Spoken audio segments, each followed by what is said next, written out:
Coming up, it's television's spookiest night in a special Halloween edition of Night Owls with Jack Delroy. He's here, isn't he? Good to see you again, Jack. We would be honored if you would join us.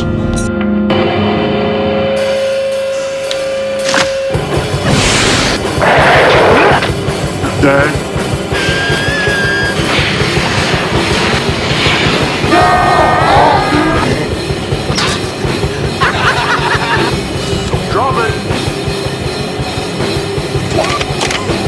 Groovy. This is Video Store Clerks. Welcome to the store.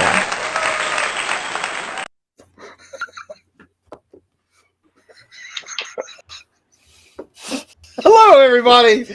Welcome to the Video Store Clerks Podcast. Woo! We are here today. You broke me already.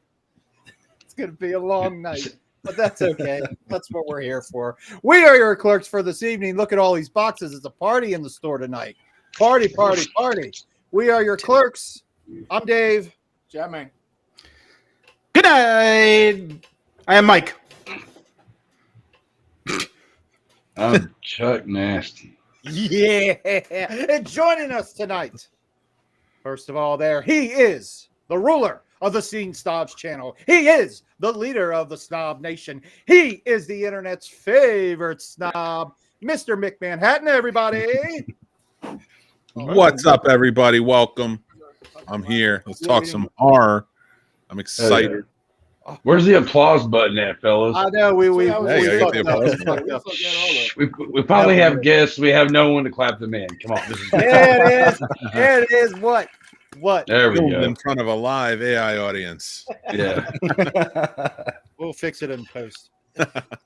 And joining us as well, he is a scene snob as well, co-host, fellow snob, and horror expert. Ladies and gentlemen, we give you producer Paul. Yes, sir. Nice to be here. There we go.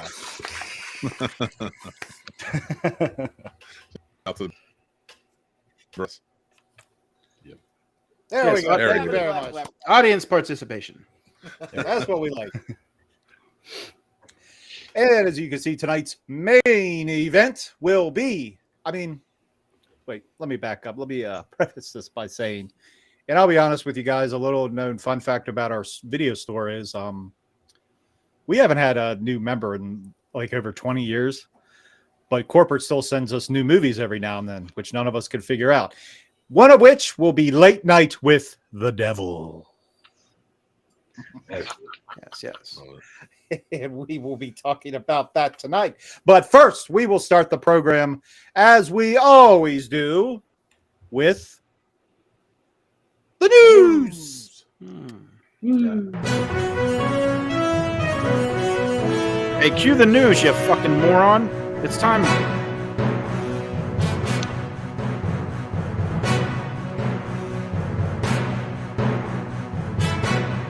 At Santa Monica Beach. Notamos que las condiciones están fluctuando entre los 80 hasta los 90 grados. Parece que tenemos un problema, me imagino, con las luces, pero no se preocupen. Seguimos con el tiempo. Las temperaturas para hoy van a ser aproximadamente de 100. That's a great clue. No me gusta. I guess no news is good news, right? Oh man, that was amazing. Oh, what did they say? That was freaky. I didn't. It wasn't translated in Spanish for me, so I have no idea. I'm kidding with you, my friend. Melissa, hello. Melissa.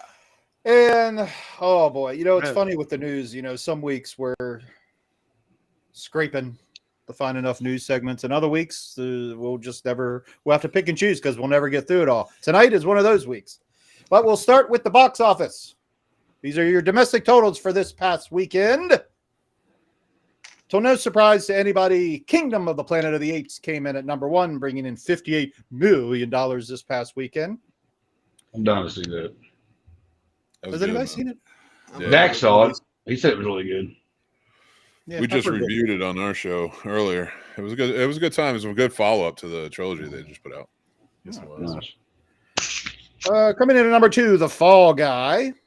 Number 3, Challengers. Number 4, Terra. You guys say Terra or Tarot cards? I've always said Terra. Tarot. Oh, shit. I guess I've been wrong all these years. Listen, Tarot. That's what it is. Terra? You think Tarot with a T? Tarot. It's a hard T at the end. Tarot card.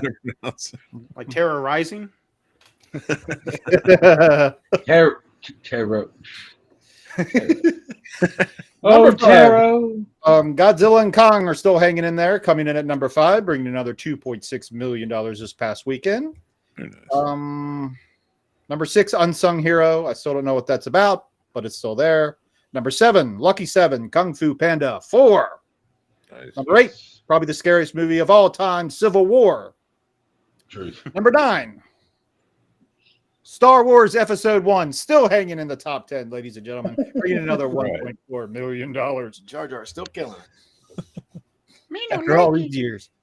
And finally, number 10, Abigail. I've heard nothing but good things about this movie, but it just I watched it. It wasn't bad. It's pretty good. It's good. I liked it. It was cool. Not selling tickets at the box office. And they even have Danzig in it, and she tap dances.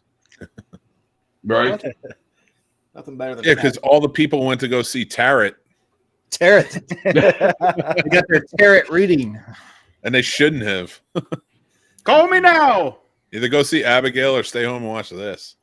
Right. Dave missed the day in school when they learned about silent letters. What? I This can't is hear not them. true. He doesn't know what you're talking about. Moving on. Moving on.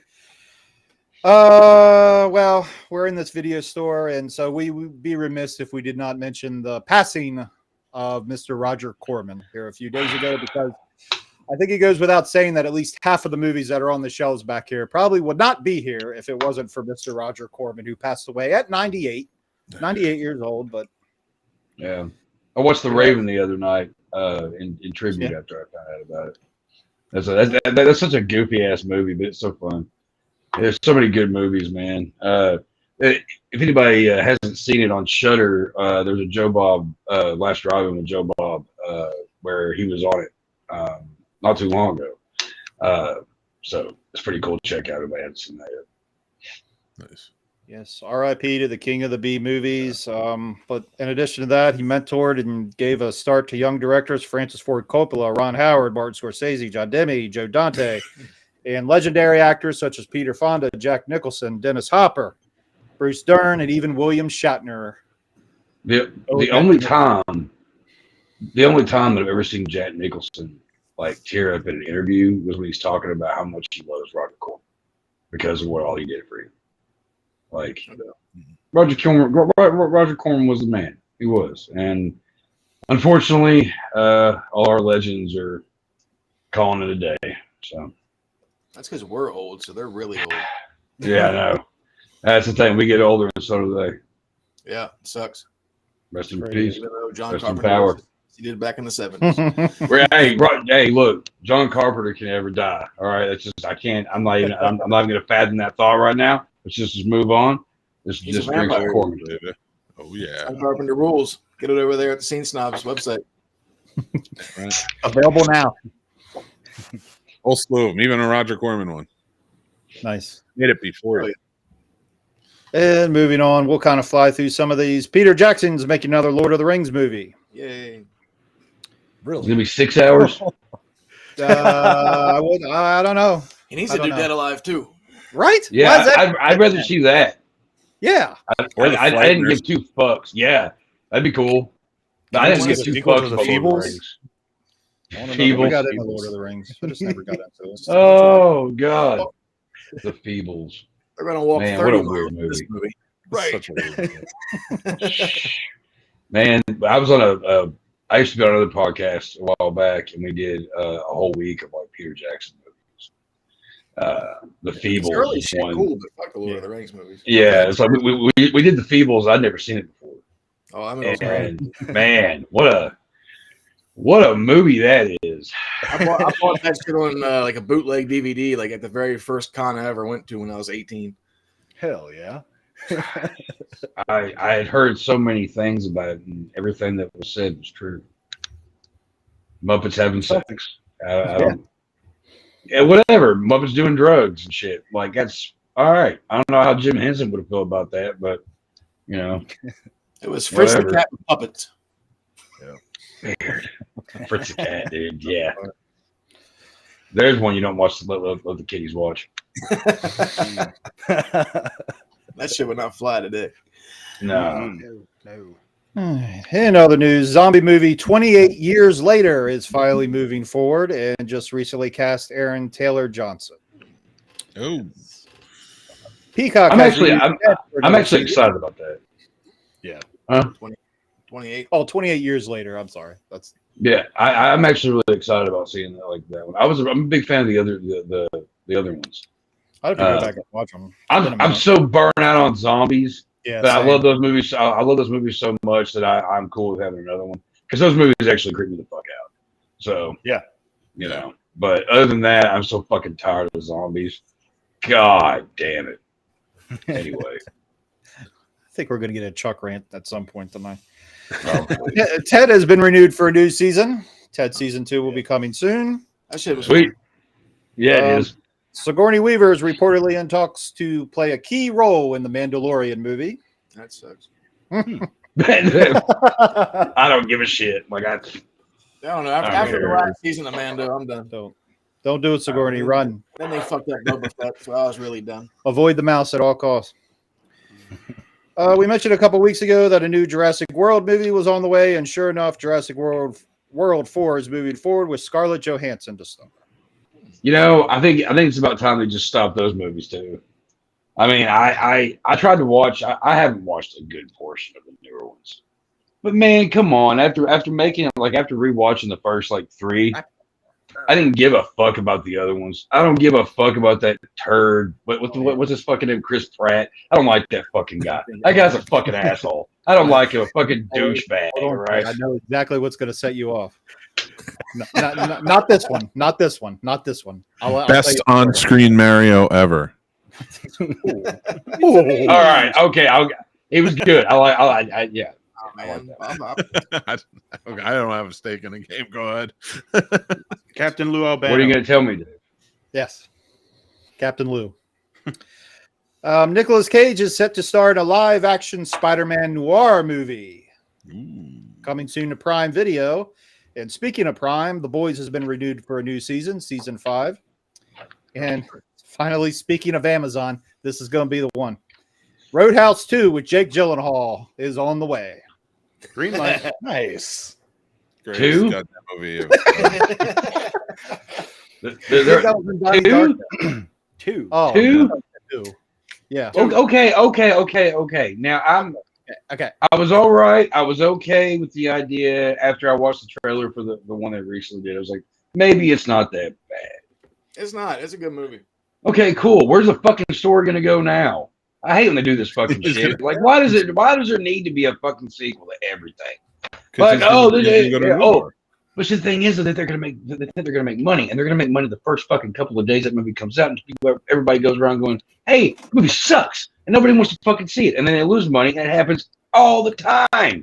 They waste too much fucking money and too much fucking time on shit nobody really gives two goddamn rats fucks about, and then like so many other good scripts out there being left fucking behind. I fucking hate it. Moving on.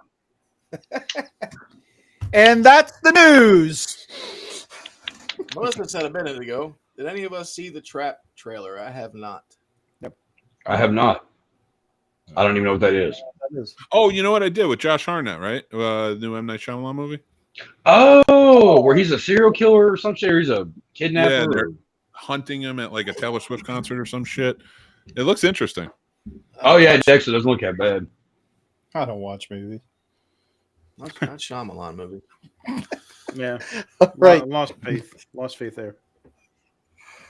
All right. Moving on to our main event. Now we will discuss Late Night No, with the Devil. What? we won't.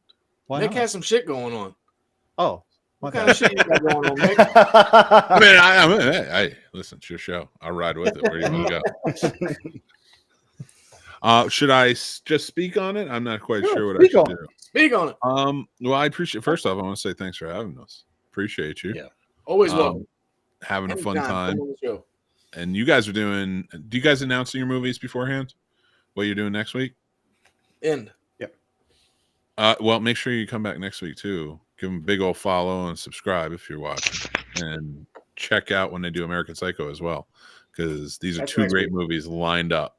You know, super excited to be here. Thank you guys. We are the media partners of Carolina Fear Fest 2024 down in Raleigh, North Carolina, coming up Memorial Day weekend. You're gonna want to get your tickets. They have weekend passes. They have very limited amount of VIP passes available. They may even be out. I'm not sure. I haven't checked.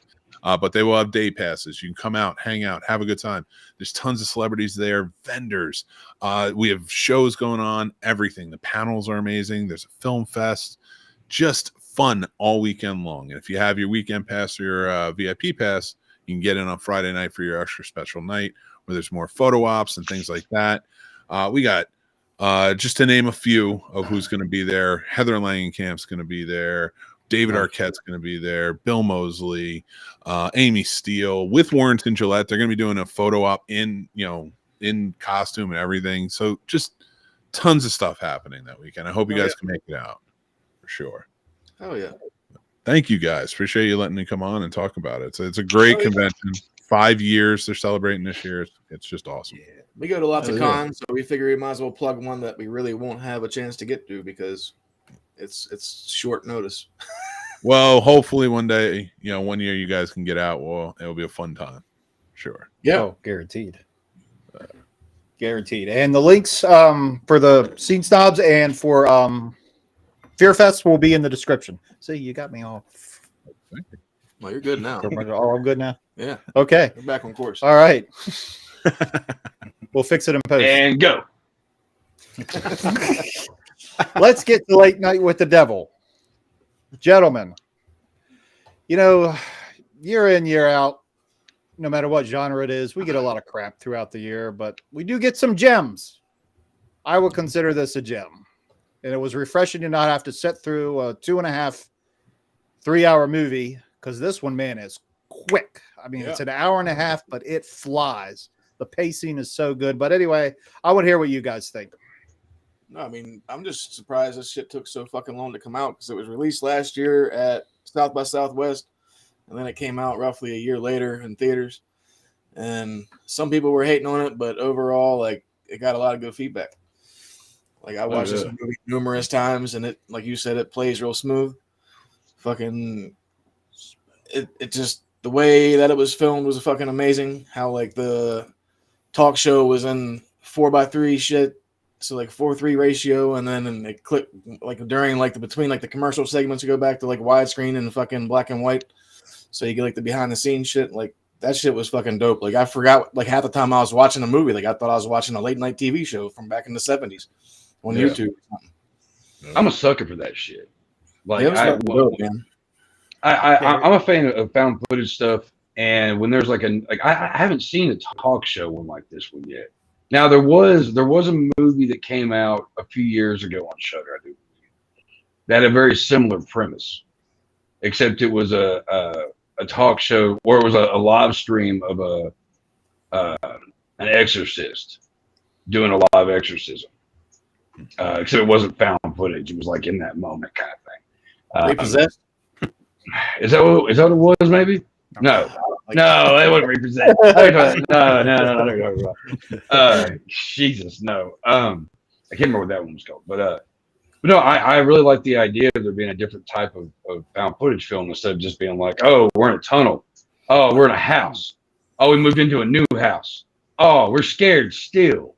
No, this takes place live. It's supposedly hidden off from the world, and there's so many different elements that are in this like one room that happen. You know what I mean? Like I'm a big fan of that shit too. Like you remember the movie Phone Booth? I'm a big fan of that movie too because it happens pretty much in one spot and they make it work. And that's what I really loved and respected about this one a lot was the fact of what are they going to do in this small space You know, like I don't know. I was pretty hooked from the first time I heard about it. Yeah, it's almost in real time, kind of. Yeah, yeah, it's good shit. Like I really enjoyed it, and I also have to add that the minute that Pentagrams Forever My Queen comes on at the beginning of the movie, I knew I was gonna like it. Had a chance to open up to that band a couple of years ago. It was kind of cool. But anyway, I figured you were going to bring up the Michael Ironside narration because that shit was fucking that was sick. awesome. You get bonus points for that. Yeah. As soon as I heard his voice, I was like, "Oh fuck, get Quaid." Dude, this movie, I love this freaking movie. I thought they did a great job. This is like we were talking about zombie movies earlier, and like to me, that's been for a long time a hurting and suffering subgenre of horror, and so is exorcism films. Yes. Yeah. And this one was such a breath of fresh air because it's so different in the realm of exorcism films, but so much more intriguing. You know, it's not just it's not really even an exorcism film. It's just this wonderful possession film with like you said, a backdrop of just a set. Brilliantly done, acted, sold so well by what's his name, Dasmushin, Dave Dasmushin. He did wonderful. He was fantastic in this. He really shines, and I know they never will, but could be nominated for it. It was good to see him in a lead role too. Right, finally. Yeah, and not like a really crazy one either. He always plays like a wide-eyed nut. Yeah, love it. But this was like good to see him like interacting and like vibrant, you know. And he came off really well as a 70s like late night host too. Which, because I mean, there is a certain vibe from that time to like now when it comes down to it. And sometimes when you see in movies with people playing late night hosts and shit like that, they're not really convincing. I was pretty convinced. Like Chad said, it was actually like you were watching like an old rerun or something, you know? Right. Yeah. The production was seamless. The aesthetic is so good, and it makes you feel like you're watching something from 1977. And like Nick was saying, you know, as far as not necessarily like exorcism films, but that genre or that part, the subgenre, where like last year we kind of buried The Pope's Exorcist and the remake of The Exorcist, and that didn't really do anything. We Exorcist Belieber. Yeah, Belieber. We talked about this whenever we talked about the original Exorcist, where it came out the gate, and once you do perfection, it's like, how do you follow that act? And it's a tough act to follow. And this one, you know, they were able to make it, like I said, the aesthetic looked great, and the story and everything just had you glued in. Like I was just sitting there kind of glued to my set, just like the viewers would be, wondering what's going to happen next. Right. Yeah. 100%. Absolutely. Yeah, I accidentally ended up seeing this movie. We just happened to be free that weekend, and I hadn't really heard much about this movie, so we were like, "Yeah, let's go see it." It's a Shudder movie. It's probably going to be mediocre, and we were absolutely blown away. I can't think of the last movie. I just sat in my seat 3 minutes after just watching the credits, being like, "What the fuck did I just watch?" Right. The acting was great.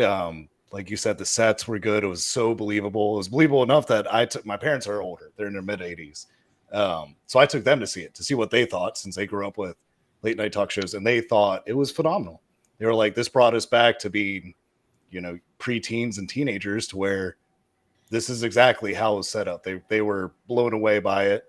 That's cool. I would, in my opinion, this is the best horror movie to come out in my lifetime. So in the last 32 years, I think this is the best horror movie ever come out. That's bold. That's a big fucking statement. That's a big fucking statement. I know, and I know Mick hated when I made that statement last time. But in my honest opinion, though, in the last 32 years, this is probably the closest to perfection I have enjoyed or seen. What fucks me up about all of that is 32 years ago was what, 1992? I'm sorry. So what? Oh, there's so many movies that have come out. There's so many movies that have come out, but none like that. Like, and I'm not saying I don't love the other ones. I'm just saying one. Can we challenge these horror mavens and name one movie in the past 32 years that came out that's definitely better than this? It's not a challenge that I don't think they exist. I just want to hear the recommendations. Autopsy of Jane Doe. Oh, Okay. What? Okay. I like it. That was a great movie. They just played down. I think it's another one that where it just takes place in one spot, and it's done a good one. perfect. I like that. What about Is you that the question, or did I speak out? Okay. No. That was a great choice. Like, because that was the last 32 years. What about you guys? Oh, 92. Oh, Alien 3 came out in 92. There's so many of them. That was just the first one popped in my head. There's too many for me. Like I just fucking Devil's there's Reject, tons. Freddy versus Jason. I mean, there's which one you think is best, and there's like what's your personal favorite. Sure. And I feel like there's two different answers. If you,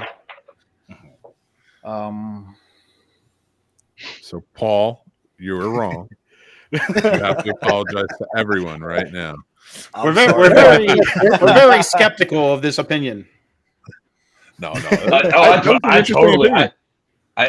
totally judging you. I mean, you seem like a cool fellow, but thanks for being on the show. We'll see you next time, bud. You know what I mean? Like my favorite movie of all time is Back to the Future. Now, most, you talk to most like movie people, they're like, "Really? That's your favorite?" And it's like, yeah. So I get it. I think this is the birth. This is the birth of Paul finding his favorite movie of all time. So good for you, man. I'm glad. I mean, you know what? I mean, think it's great, man. It's good to hear somebody say they dug a modern movie that much. Yeah, that really is. Finally hear It doesn't happen often. It's questionable, but I mean, yeah, it's a good thing. How old are you, Paul? 32. Cool. All right. It's not there though. I would say this as I'm thinking about it. I'm like, yeah, there's a lot of good movies, but this is a really top tier horror movie in my opinion. It is a good one. It really is. Because it's only an hour and a half long, but and it's only in that one set, like you guys said. But there's a lot of pieces in this movie at the same time that leaves you thinking, and it also gives it the rewatch. Yeah, which I've watched it a couple of times. Not a one and already. done movie. You want to go back and rewatch it. Yeah, try to catch those little things that you may have missed. Yeah, that's what I think I like about it. It calls back. There's not just a nostalgic feel of the look of Late Night, but it also has a nostalgic feel of horror.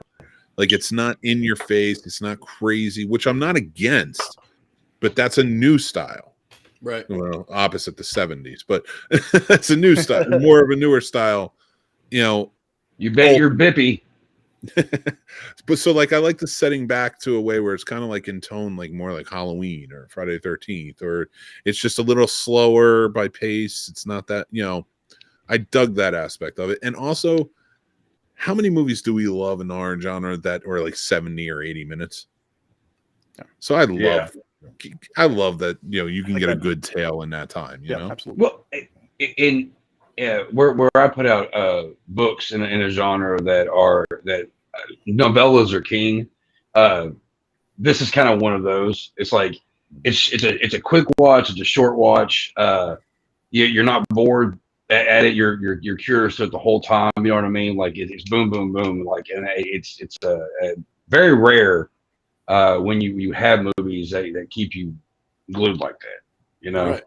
And I have to also mention. All right, the owls.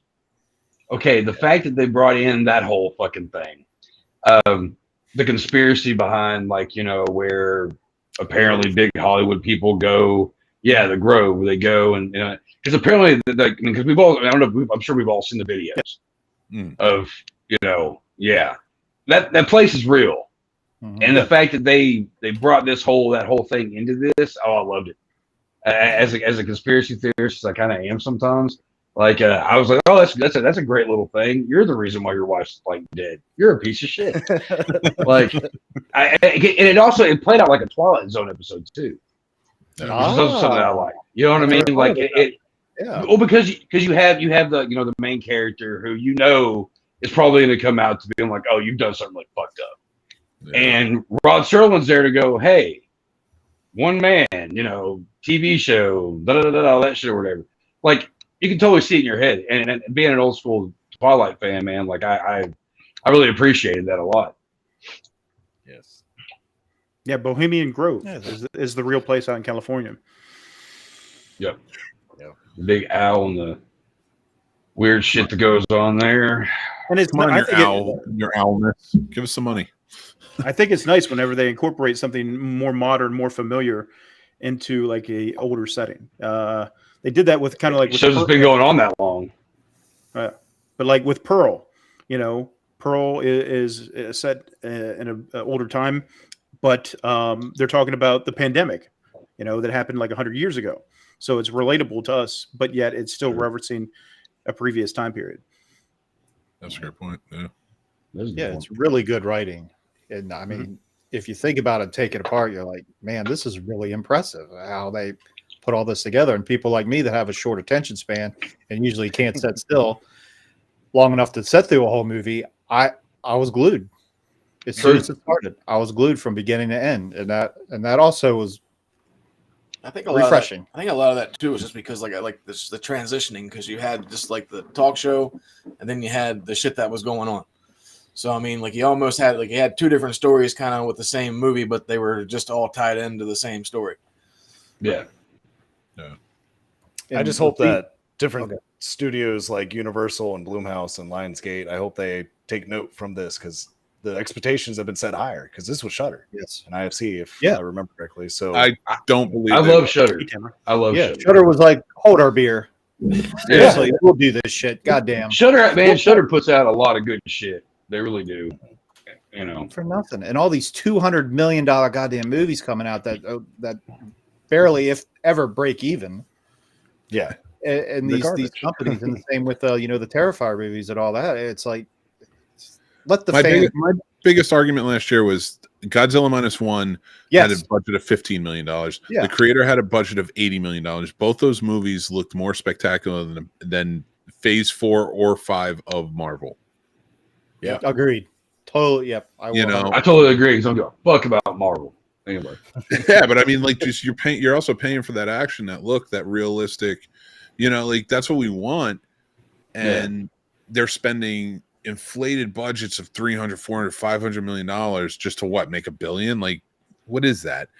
And then you come back and you have a movie a great sci-fi movie, a little sleeper indie hit that's $80 million, and it looks better than Avatar. It looked better than most movies that come out. Fuck Avatar. What a boring piece of shit. I saw that movie in 3D, fell asleep. I mean, it's probably the all the beers that we snuck in, but that movie sucks. There. After the weed wore off, I didn't give a fuck anymore. Night Town. You have the budget on this, Dave? Move over, kid. I'm sorry. I said, do you have the budget on this? I could not find the budget on this film. Interesting. But your box office was $11.5 million. Oh, and speaking of that, the film opened on March 22nd, 2024 in 1,034 theaters, which isn't a lot, in the United States and Canada, and earned $2.8 million in its first 3 days. The best opening weekend for an IFC film ever. And I don't know if this next part is true, but if it is, it's hilarious. Media outlets noted that the total included an estimated $666,666. Nice. On its third day. Satan. That can't be true, right? But I don't know. It'd be hilarious. Right. We're gonna say it is. We want that to be true. The only thing I found, like, it was just it's just speculation too, is that it was probably about $1 million to $1.5 million as a budget. I would say 1 to 2. Which their opening weekend got 2.8. You know, like, so that's like, that's amazing for this, and it's great to see. Yeah, I just pulled up a Forbes article. They're saying that they only spent $150,000 on visual effects. Wow. Yeah. Good on them. See? I mean, it can be done. It can be done. I mean, if you think about it, I mean, like the set and everything. I mean, one set. Yeah, it's basic. Yeah, I mean, you can do.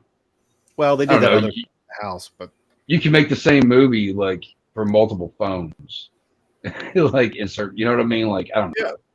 Like I appreciate that, like when they make movies like this. You know, it's like you ain't gotta go too fucking crazy. Just give me the fucking like the passion and the blood, sweat, and cum that you put into this fucking shit, and then hopefully something good comes out of it. I appreciate it, you know.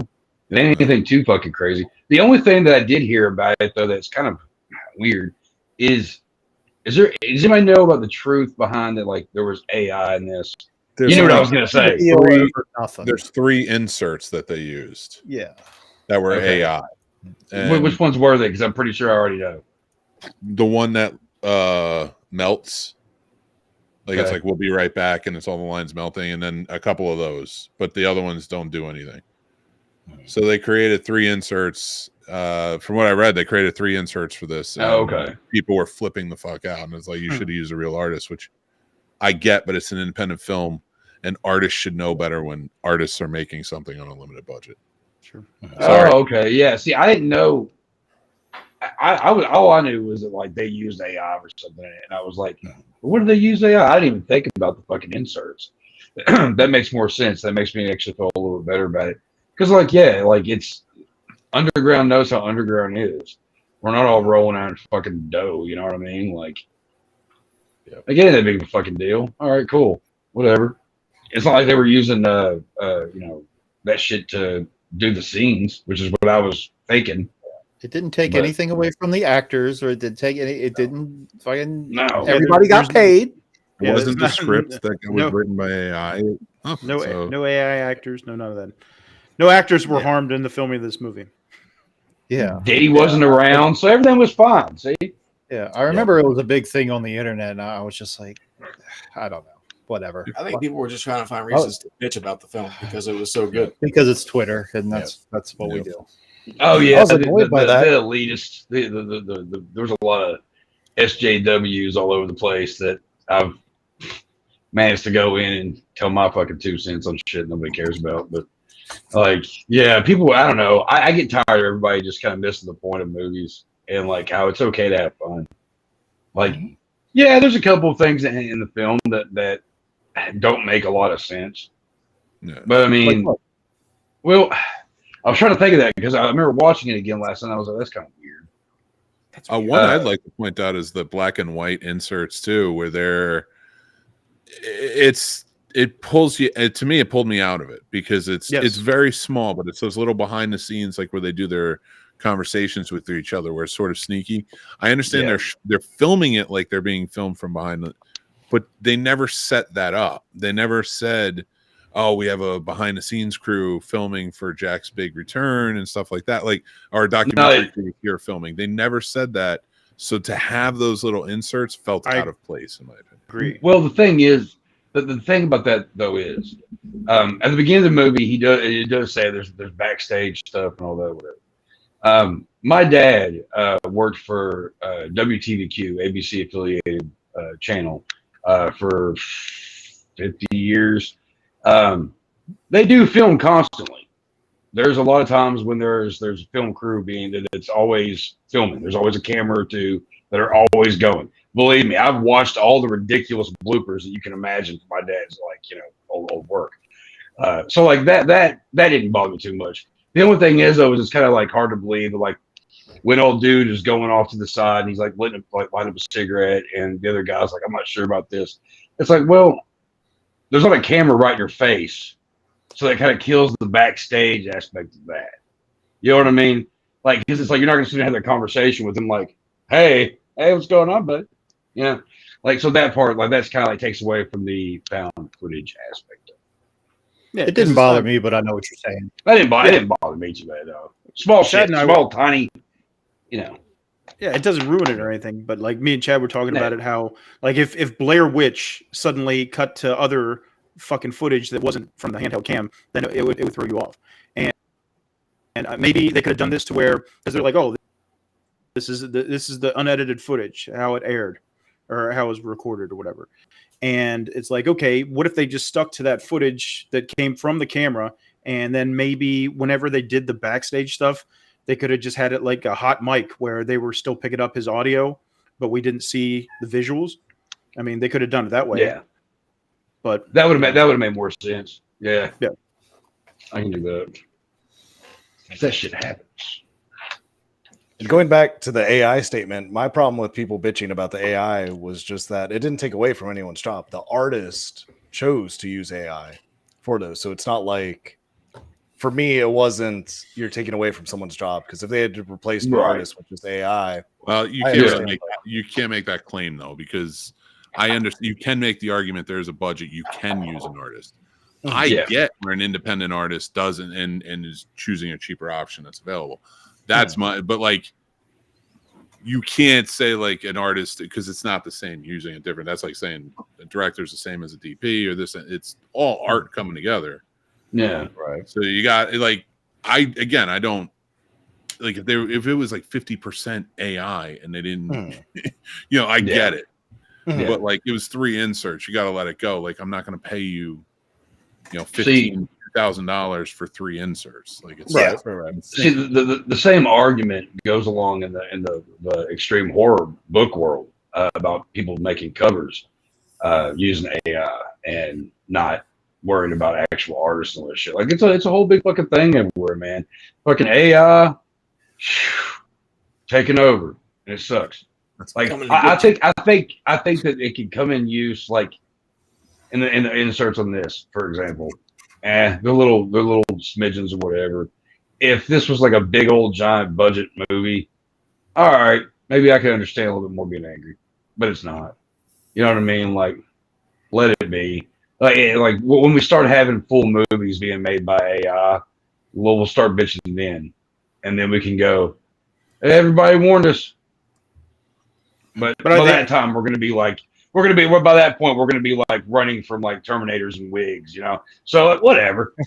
Well, I think that's where the heat is everybody is like, okay, don't even start going down this rabbit hole because it's going to be a fucking nightmare. Because it's like, oh, well, it's just an insert right now, and then next it's a whole script. Then it's actors in a script. Then it's like, where do you stop? So it's like everybody's just like, fucking no AI. We don't want that in our shit. We don't want to fuck up our industry. It's another tool. If you use it, then we have the ability, and that's where I draw the line. It's your responsibility if you don't want to go see a movie to not go see a movie. It's not the filmmaker's responsibility to make a movie that you want to see. And so, like, that's where the thing is. Like, yeah, they may be using something. If somebody uses AI, go right ahead. I can choose not to go see that fucking thing, and I hope it dies. But like any tool is just going to come. Like, this ain't going anywhere. We know it. It's going to turn into Terminator soon. It's going to fuck us all up. But it's not going to go anywhere soon. So, like, we either have to start adapting to it and evolving with it, or we're going to be dead in the water. It's going to be taken over. Well, I mean, like, even what we make. Since we're kind of talking about the AI thing real quick, also, like, even in music, one of my favorite bands of all time is a band called Deicide. And their latest album, they used AI to make the cover. And I watched a review of that newest album, which I think it's actually a pretty cool album. But something was brought to my attention I never even thought about before. The reviewer was talking about the lyrics and how it almost seems like, well, if the artist is okay with using the AI as a cover, are they okay with using the lyrics from AI as well and pulling it and calling it their own? You know what I mean? Like, there's just so many things that kind of like, it's making things cheap. I don't know. It's scary. It's weird. We're fucked. We're fucked. So weird about it. Bottom We line. are. No, it's true. Hey, It's an all goodbye. Now, I have a question for you guys, because Mick and I were discussing it. Do you count this as a found footage, or do you count this almost as its own category of being like archive footage, since it's already technically in-house and they say they're pulling it and showing us? So is it kind of, even though they say it's found footage, does it count as kind of its own subcategory? I would say that it goes along with found footage, because I mean, just like you said, archive found footage. There's all kinds of found footage. Every I mean, you probably already know this, obviously, because like every little bit, like every genre has those fucking like those branches, And found footage there's so many different ones. I mean, because there's the found footage, like like I said, in the cave, the found footage, like in the the creepy church, and then all that kind of shit. Like, I would put it in the found footage. I think of like the handheld fucking Blair Witch type shit. Mm-hmm. Right. I feel like I'm gonna throw up. Yeah, like I need some Dramamine to watch this. But we've never really had a found footage movie that's done by a whole crew. You know what I mean? Right. So it's kind of it does kind of open up some questions about some things. But I would definitely I think I would say it's found footage. It's definitely in that category. Yeah. Same I think ballpark. me and Dave are going on. But it's also in the same ballpark of like exorcism films. You know, I mean, it's one of those that kind of can go different places, which is also really good about it. Because I going back to like being kind of tired of zombies and exorcism movies. Exorcism movies probably more now than zombie movies at this point. There's way too many of them. Stop. Exorcism movies and Amityville movies that don't make any fucking sense are kind of like at the same level right now. Yeah.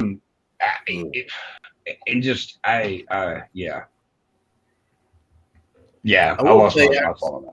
Since you kind of brought up the exorcism shit and whatever, like I did think it was funny how in the film Carmichael was saying that the Warrens didn't have the balls to go to. Yeah, I was just about to say that little barb that he does to the Warrens. Yeah, which something they actually did go to Amityville though. Yeah, yeah, it was just funny. Oh yeah. Which by the way, speaking of Amityville, there's a great new book out by one of my favorites, Edward Lee, another author named Judith Sonnet, and R.J. Benetti, called Amityville Bukkake. That's a fun one. It's getting great reviews right now. I haven't read it, but I can't wait to. I'm hearing it's a lot of fun. Try to throw that out there. Covered in Elmer's glue. Are there pictures, or is it just words? No, just word. It's a big boy book. Okay. It sounds like it is. My teacher has to be right. Yeah, no. Gum is made out of Elmer's glue and Vaseline. It's about a porno crew doing a bukkake in the Amityville house, and awesome. Crazy shit happens. Yeah. So, yeah, there you go. I had to include it. You know, I had to include it. We're talking about Amityville. Is there a donkey show? We all thank you. I don't know. The internet I don't know. There thanks might be. The internet should thank me. Goddamn, I'm Chuck Nasty. All right, let's moving on. Can we acknowledge the young lady that played Lily in this movie? Yeah, my God, I felt like she was staring through my fucking soul, dude. Yeah, she did a good job. Yeah, she did a really good job. Staring into the camera and it's just with no expression, just dead faced, like just She came across more creepy whenever she wasn't possessed. Which made me think that she was possessed the whole time, and that it was just the demon fucking with everybody, like turning. See, that was thinking too. That was one thing. That was another little issue I had, is when she turned into the demon, she was automatically the exorcist demon, and she automatically had like the cuts all over her face and all that shit. And I'm like, you could have done something different. I mean, it's very obvious what you were going for. I mean, everybody loves a good homage. I mean, I've got the poster over here. It's classic. Love the movie. Cuts and the green eyes. Yeah, like you could have gone a little bit more original with that, but because I mean there were reasons why she was all cut up and fucked up in that movie. You know, like that part. But again, little itsy bitsy inkling that really doesn't fucking matter. But I agree. She was 10 times creepier when she didn't have the makeup, when she was just speaking as smoke and mirrors. So do you think she was possessed the whole time, and it was just the demon fucking with people? I do. I think so. I think it was just because they always. I mean, that's what they kind of like lead you to believe. But that's another good thing about those, because you have to actually ask yourself, how many times can I say actually in a row? Who knows? You have to, you actually ask yourself that question throughout the whole movie. And I'm a big fan of that shit. You know, it's just like, ooh, what, what's the truth? What's going on? It was almost like my interpretation was whenever they burnt down the house, that Dabo's soul entered the girl as a demon to come back and show itself to the world or whatever. So it seemed to me like he was possessing her after he died in the fire. Mm. Possibly. See, I think that's what happened to him too. Like after he killed her or whatever, like the fucking demon jumped into him, then he just ended up fucking waking up like, oh fuck. I kind of figured out. I figured it was the demon all along made the deal with Jack, and this was his way to get on the show. Yeah, and, using the little girl the whole time, and like kind of because they do allude to that. They reached out to him. It was an interesting story, and she was always like, "Hi, Jack." She was like really up his ass about a lot of things most times. So and that's why, because she didn't get hypnotized during that part, I don't think, because you can't hypnotize a demon. Yeah, and I only assume for the makeup effects, like why they went so close to The Exorcist, homage, but it's what we know. So for a movie like this, like it's subtle anyway. Like you might as well go the most subtle, but the most recognizable. So it made sense for me for my makeup purposes, just to see her like that. But it also goes back to the old school of it, though, where like in 70s movies and shit, like. 1 minute, like somebody's like, oh, they're normal, and they go their head down, they come back up, and they're like, oh, they're automatically like transformed, So like it kind of had that a little bit too. The makeup effects are great. Like I love practical effects. Like whenever fucking Gus is doing his little hypnosis thing, and he fucking pulling worms out of his neck, and like you can kind of see the prosthetic on him. Like he blew up a little bit, but him fucking. I love that part. Like I just love old school practical effects. Like fuck CG. Like I'm not down with it.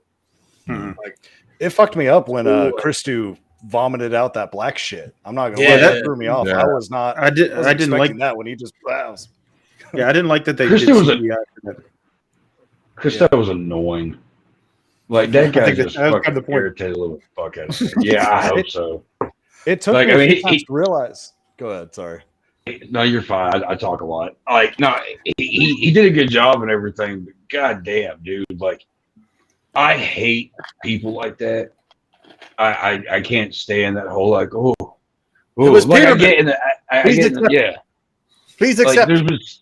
Well, it's like those fucking remember Montel, like when Montel Williams, whatever his fucking name was, and he had that Sylvia Brown on there, and she was like telling people about people, all this. They all got found to be fucking fakes. People that actually had those fucking abilities don't go on fucking TV shows. What I liked about Christou is the whole time he has the accent on when he's calling out Peterman and all that shit. The only time he breaks character is when he gets that actual message for the host. Yeah, because you hear it in his accent, it changes to his American accent because he's actually scared as shit, and he realizes that. And it took me a few times to notice that, and then I was like, I didn't catch that. If you watch it again, once it's like something legit. He's like, I think he was actually a hack. I think he's actually supposed to be a hack, and then all of a sudden, like he ends up not being because of all that shit. And so, like, I did catch that. Yeah.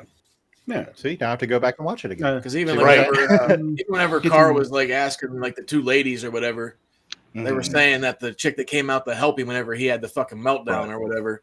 Was actually like asking questions and shit to people in the audience beforehand. So that's one of their tactics. Just kind of like reading the crowd through them. Right. I'm getting the name Ray Peterson. You're right. Peter. Is there a P? Oh. That dialogue during that dude talking about his ex-wife was fucking hilarious. Ray Stantz. My golf game's never been better.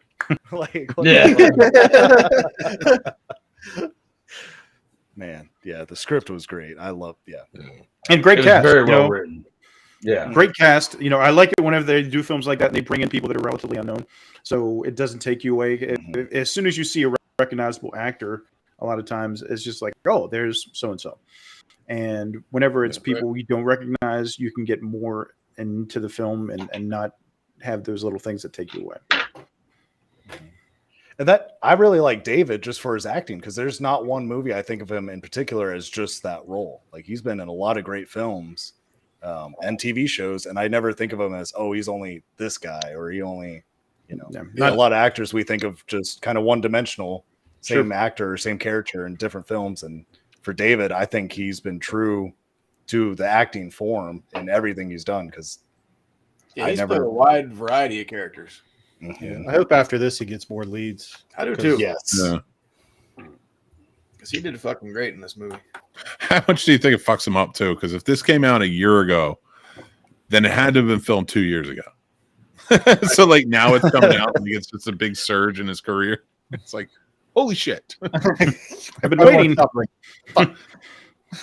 He's getting blown the fuck up. And I wanted to get your guys' thoughts because I don't know if I'm reading too much into this. What did you guys make anything out of the dude in the skeleton costume? I did the first I time did actually. Yeah. But then you see it the first time when the camera goes in on, you see in a next part like she's like clapping and like looking around next to the person. So like I was like, all right, that took me out of it. Speaking of the late great Roger Corman, it kind of gave me Mask of the Red Death vibes at first. You know, it's like the character walks into the room. It's very noticeable. You know what I mean? It's like person in the skeleton outfit is kind of like death. You know what I mean? So like it kind of made me think of that. So like I kind of went like, oh, is that going to be something to it? And it totally wasn't, but they could have gone that way.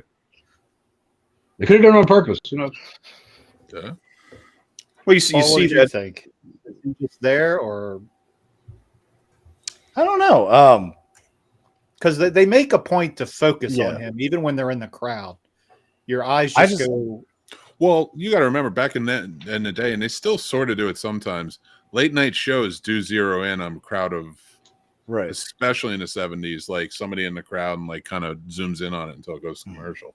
Okay. That was a big thing. I just took it as some kids Didn't know how to act. You know, like sometimes how you see those cam videos for kissing couples or shit like that in sports events now. Like some people just don't know what to do. They just freeze up and are on camera. So I just kind of chalked it up as some random kid in costume just being like, what the fuck am I doing? Like just not really there. Like he's there, but he's not. Okay. So I just most teenagers. Right. Especially in the 70s. The weird part is like he cracks a joke to him and he just no sells it.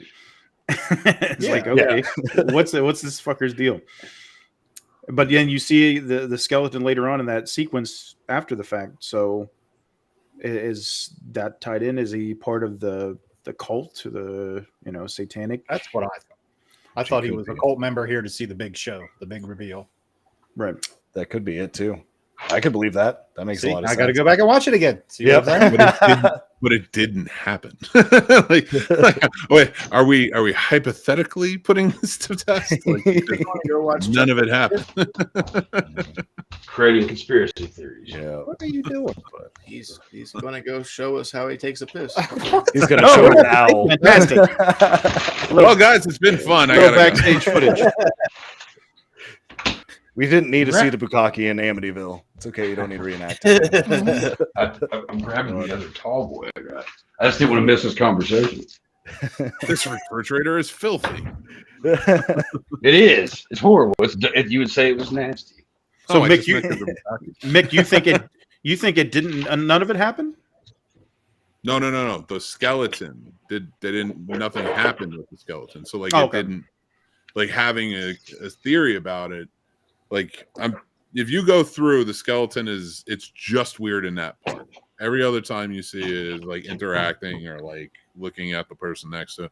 So it's not zeroed out there. I mean, it sucks. I was hoping it would. I was like, is this like fucking death or somebody showed up? That would have been amazing. And I felt like it's a missed opportunity, but that had to have been just like a happy, like, let's pay homage to Price is Right when they zoom in on different come on down. Stuff like that. Like it was a very 70s feel in that shot, but it was just a very creepy costume too. It was very awesome. I did like that skeleton costume. It reminded me of Cobra Kai. I'm not gonna lie. That's what I thought. No, it did not. I said me. It reminded like my mind went there first. I've seen those. Those are spandex.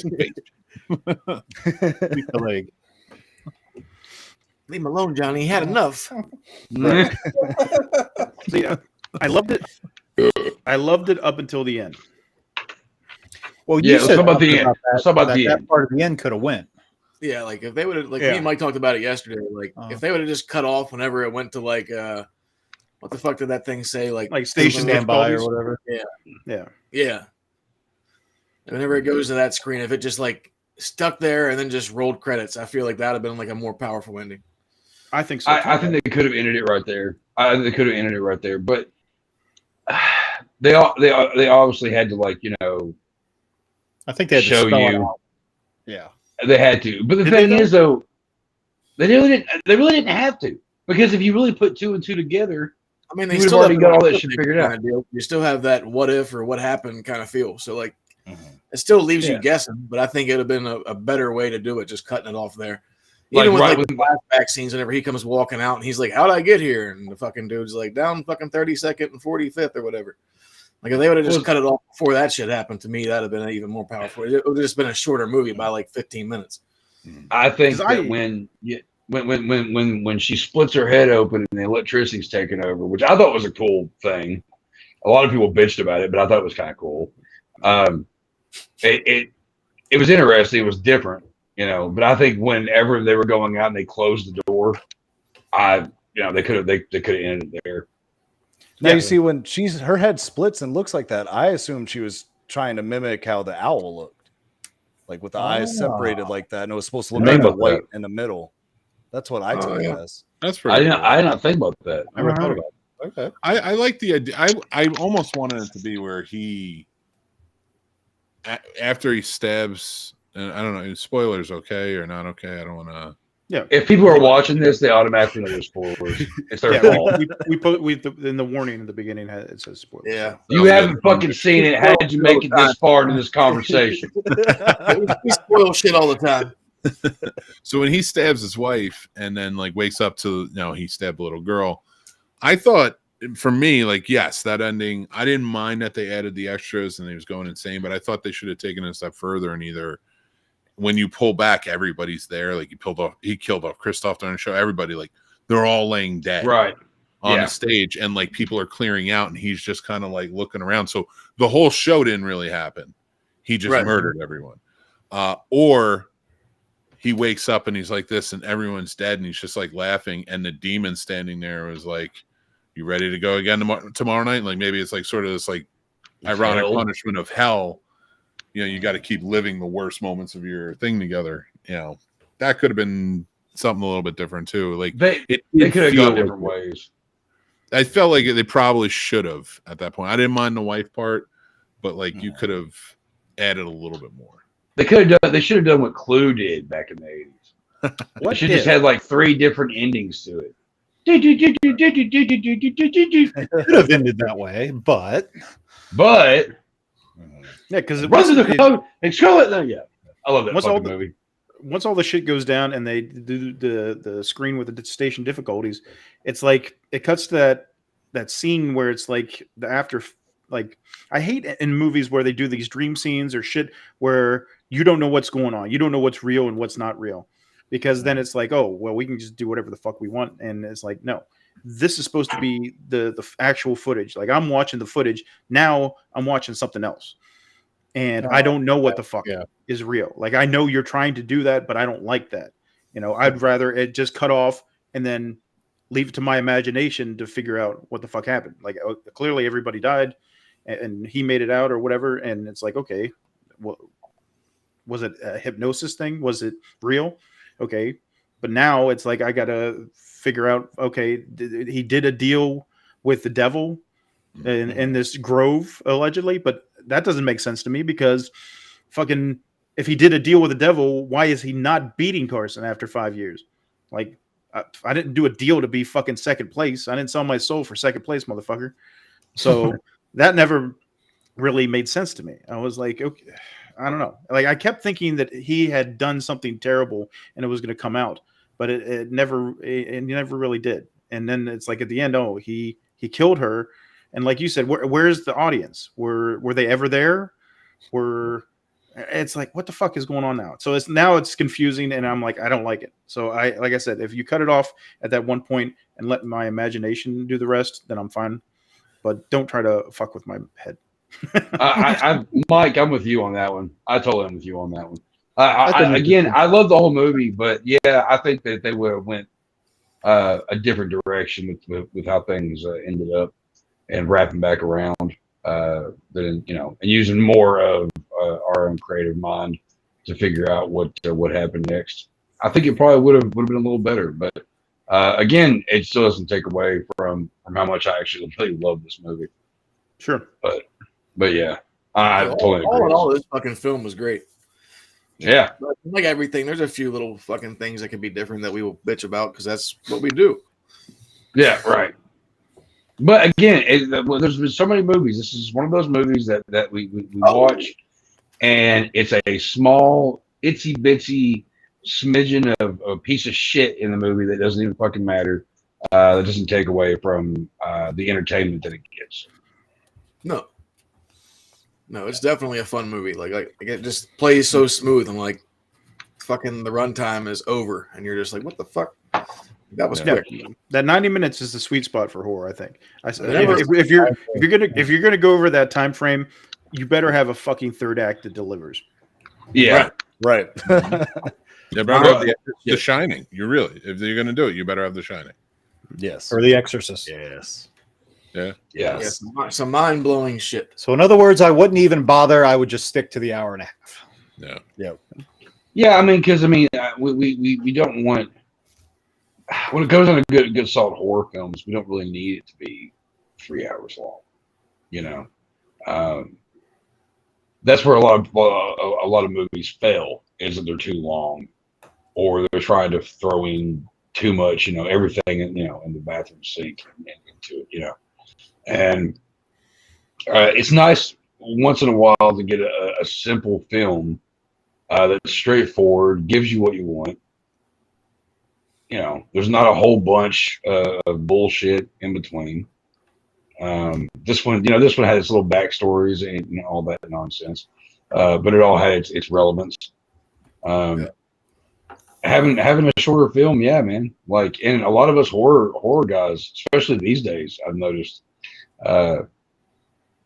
it's almost impossible to sit through a movie that's past an hour and 45 minutes without picking up the fucking Facebook and flipping around or doing whatever. Like, I get fucking antsy. I can't fucking stand it. That's why it goes back to Lord of the Rings. I don't know. I had a buddy that went and saw the third one like 2 times in one day. I was like, don't you have a fucking life? Yeah. I don't get it. You get a lot done in 7 hours. Yeah, I could write one novel.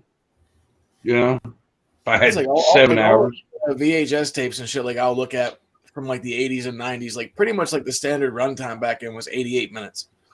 Yeah. Mm-hmm. Yeah. You had your co-eds, you had your angry boyfriend, you had the killer killing everybody, and that was that. Straight boom. There wasn't a whole bunch of bullshit in between. We got it. We got what we wanted. We were done. We had our cigarette afterwards, and we moved on to the next activity. Simple as that, Exactly. Yeah, but all in all, this fucking film, like, just amazing. Like, I didn't know what to really expect from it. Then after I watched it, I was like, well, fuck. Yep. We gotta do this shit. Yeah, I mean, it still got me thinking, because it's like, sitting here talking about it with you guys, it's like trying to figure out, like, was it the fucking satanic guy that was possessing the girl?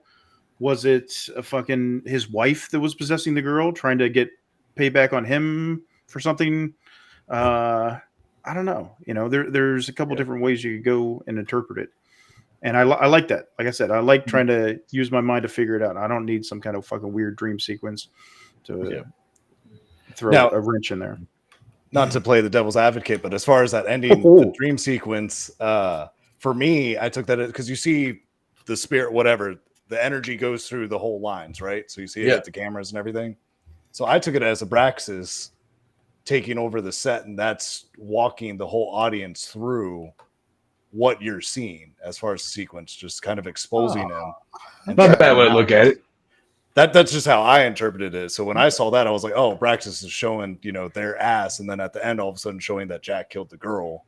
Now is he taking control of the studio, or is he using the electricity from the studio to power himself? I saw it the reverse way, the power coming out of her to go to the studio. Okay. That's how I saw it. But I mean, that might explain all the little glitches we see. The glitches get, more and more apparent throughout. That's interesting. Okay. Well, when they speak to the abracadabra and all that, and they talk about Praxis meaning this, that's where I took a lot of the stuff, because what I thought was also interesting is the cameraman, where he's like, "You're not seeing this," or "We're not seeing this." I took that as in Praxis was just fucking with half the audience anyway. They weren't able to see it. Like, even the problems that were going on set that we were able to see, the camera guy, could see, but the people upstairs weren't seeing shit. Right. So the whole time, Praxis was kind of fucking with everyone to begin with, as far as the media goes. Well, I like too how whenever fucking Carmichael has Gus like hypnotized or whatever, and then he starts acting crazy and tearing his stomach open, then she's in the background like, why is he acting so crazy? Because she wasn't hypnotized. Yeah. So she just sees him actually doing what the fuck he's doing. Yeah. Mm-hmm. And I like how they just kind of like made that known. Yeah. No. It's very fascinating. Very fascinating stuff. And if you can explain what this truly means, then here, I happen to have a check right here for $100,000. He tries to give it to her at the fucking end. Right. Fuck you, you're on He fire. tries to sell his soul at the end. He's like, I myself to you in blood. That shit was great. She just like, abracadabra. Bitch. Yeah. Now you're toast. Yeah.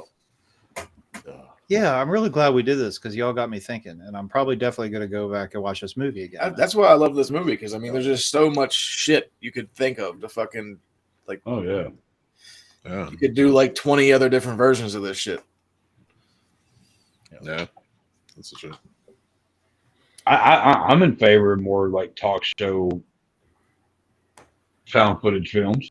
Oh, don't beat this one to death too, Holly. God damn it. No, beat it hard. Beat it up right. Beat it up right. Fucking just sell the souls of all these motherfuckers. Go ahead. Let's get more devil into it. Let's get more Satan into our films. Well, you did kind of see like what he looked like whenever like the screen was fuzzy or whatever, and he kind of like shows through in the end. Right. That was kind of dope. No. It was like squint your eyes to see this image or whatever. Make film satanic again. Or I'm like, that's maybe funny just slogan. cut right there when he's coming through the screen. Yeah, even that would have been nice. You're swaying me. You're swaying me. There's just so much you could do. Like, it's fucking insane. That's why I love this shit. Like, it wasn't your standard horror movie. Yeah, and I like movies I can go back and rewatch again and still be entertained by it. Oh yeah. It doesn't happen often anymore. No, it's true. It really doesn't. I mean, this is really one of those that, like, there's something about it, man. They just, as much as, like, I love it being so short, you're almost kind of like, I kind of want it to be a little longer, but you don't want it to be too long. Like, it'd be much longer because, like, you already want some of it shortened down. But it's just, I don't know. It's definitely rewatchable. Definitely. But I know you guys are here on us late tonight. Here with us late tonight in the store. So, any final thoughts on Late Night with the Devil? Well, I don't know if you start with us or how. Oh, I'm sorry. Guess first. Yeah, guess sorry. first. No, I was just going to say. Well, we're not used to anybody visiting us in the store. We're usually here by ourselves. This late at night, we want to pop something on the multi TVs on the wall. I get it. Man. Let's do it. I love this movie. I thought it was fantastic. It's I'm honestly mad that this movie came out before Exorcist Believer, and that's what we got, and we're still getting 2 more of those. Like, this revitalized and breathed new air into the exorcism genre, or subgenre rather. And I hope people challenge themselves making exorcism films, in the future, and something like this, and maybe not exactly this, but something creative like this comes about. Exorcism Bukkake. In the Amityville house. And there you go. I'll let them know the sequel. Oh, Paul, your final thoughts, sir. My final thoughts is, it's this great movie. I would suggest to absolutely watch it. if you're into just jump scares only, you'll probably be disappointed in this movie. You know, if you're just going in just for, you know, the volume getting super loud or something popping out at you. Yeah. But if you actually want a good story, having scary elements, having some fun visual effects, this is the one to watch. And I think this is one that almost all ages could enjoy and still pull something away from, which I think speaks highly to a movie if it's able to hit all ages and enjoyable to everyone. So I look forward to the indie industry, and I think they just set the bar very high. And I know for Shudder alone, they set the bar high for me. So I hope Shudder doesn't disappoint and continues its upward path. Yeah, that's true. Well said. You, sir. It definitely took me back to like my childhood, like watching that kind of caliber of horror movie, because they were so much different back then. Like they weren't trying to rip each other off like they are today. Like you see the 1,000 movies today, and like 900 of them are basically the same. You get them mixed up. It's true. Very true. Well, I love, like I said, I love the look of it. I love the feel of it. I love the cast not being relatively known. Just everything up until the end. I think for me, I could have done without that. It's kind of my what I always say. If you're ever going to watch the Dexter series, stop after season 4. Yeah. Mm-hmm. And if it was up to me, I would stop it right at whenever it cuts to that, before that dream sequence type gimmick. So had a blast watching it, and I'm pretty sure Johnny Carson is Satan. Let me tell you, this is crazy right here. This is crazy. Publisher. Dare we ask for your final thoughts, Nasty? I enjoyed it. Okay. Going back to the fun film thing. It is good just to put on a horror film that isn't got some kind of fucking agenda or, you know, trying to push some kind of bullshit on you. You know, being straightforward and giving you a good story and giving you thrills and chills and some gross out. And I like throat slices. So that ending when old girl was pulled up and her throat slit, I got hard. See, I knew something like that. Oh my gosh. All right. So your clerks and the Scene Snobs recommend Late Night with the Devil. And before we get out of here, it is that time again for our random clip of the week, in which our random clip generator selects a random clip from a random movie and we see what happens. Well, let's see what happens this week. The details of my life are quite inconsequential. Oh, no, please. Let's hear about your childhood. Okay. Is this like the 2024 version of The Ring? Very well. Where do I begin? My father was a relentlessly self-improving boulangerie owner from Belgium with low-grade narcolepsy and a penchant for buggery. My mother was a 15-year-old French prostitute named Chloe with webbed feet. My father would womanize, he would drink, he would make outrageous claims like he invented the question mark. I feel like I'm back at a therapist. Like, sometimes he would accuse chestnuts of being lazy. Like this. Aww. Paul, you ruined it. We were listening. And that was a great monologue. I was like, yeah, tell us, Doctor. Throw me a frickin' bone here. Or as I call him, Dad. I just want sharks with frickin' laser beams attached to their heads. Sharks or sharks? Sharks. I don't think anybody would ever actually want a shark on top of their head, Chad. Some people were into some shit. I mean, okay, you know what? I'll take it back. There are some fucking we call that the Vince McMahon special. Oh no! Yum. Did he do that? Is that a thing? No. Allegedly. It's purely speculation.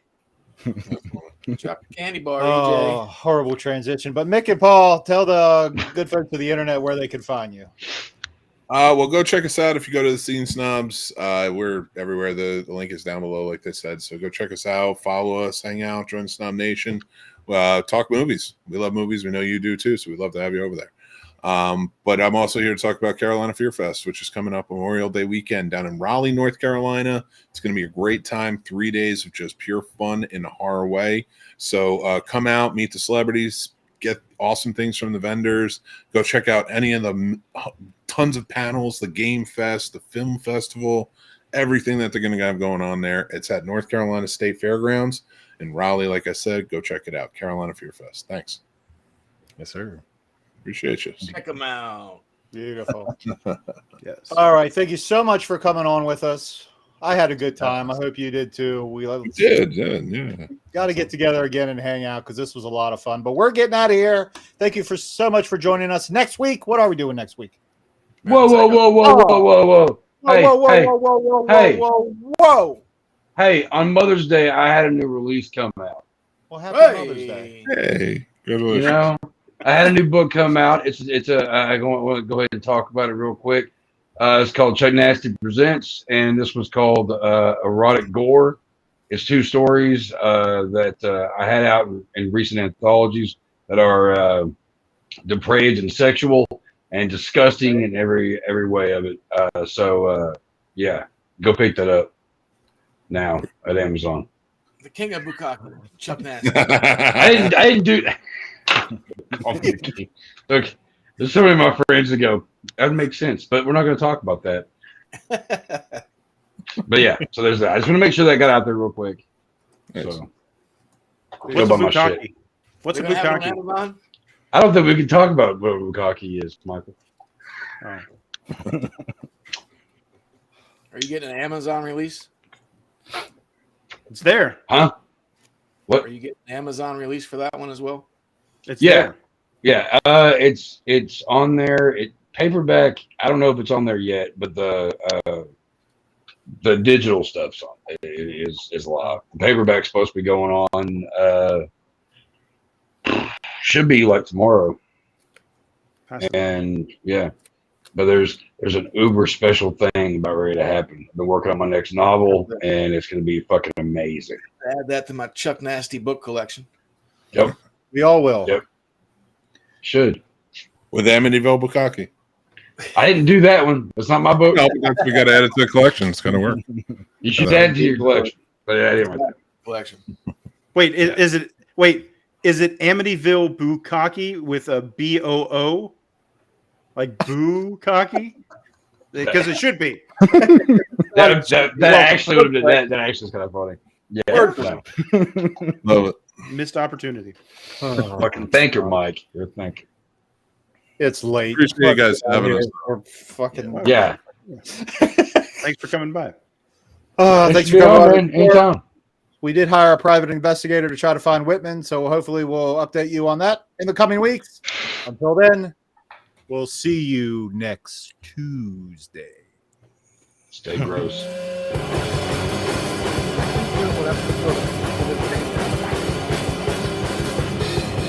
I'm here with you now. I'm watching the video, Store Clerks.